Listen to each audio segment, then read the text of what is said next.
जय श्रीराम हो Solapurkar. 90 day चॅलेंजचा 64 day. आज लवकर उठलो कारण आज महाशिवरात्री होता. उठल्यावर पहिला ब्रश करून घेतलो. ब्रश करून आता आंघोळ करत चाललो. आंघोळ करून आलो बघा मित्रांनो. आता चाललो बघा मित्रांनो मंदिरपाशी आलो बघा.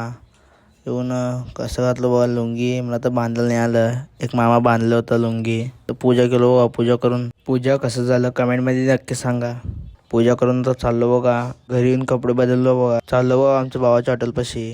आज महाशिवरात्री होतं त्यामुळे गिऱ्हाईक असतं म्हणून चाललो. ते सगळं संपून आज 11:30ला घरी आलो बघा. घरी आल्यावर पहिला तर मित्रांसोबत काय तर थंड पिण्यासाठी गेलतो.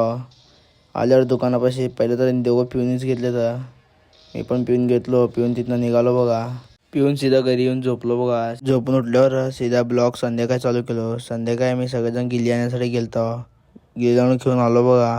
आल्यावर माझ्या मित्रासोबत कोंडानगरला गेलतो. कोंडानगरमध्ये महादेवचं दर्शन करण्यासाठी आलतो माझा मित्र मी. तसंच आता आल्यावर रांगोळी कसं घातल्यात बघा.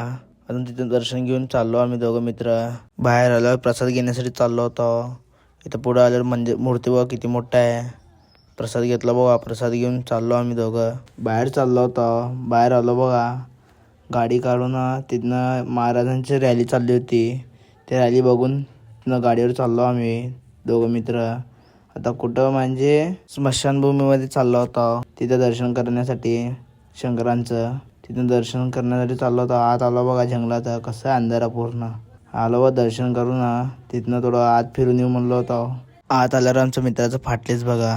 आमच्या बाजूला दोघांची बॉडी झालं तर ते बघून आम्ही पुढं गेल्यावर असं काय दिसेल मला वाटलंच नव्हतं. पुढं ते बघून आमच्या मित्राची फाटलीच बघा.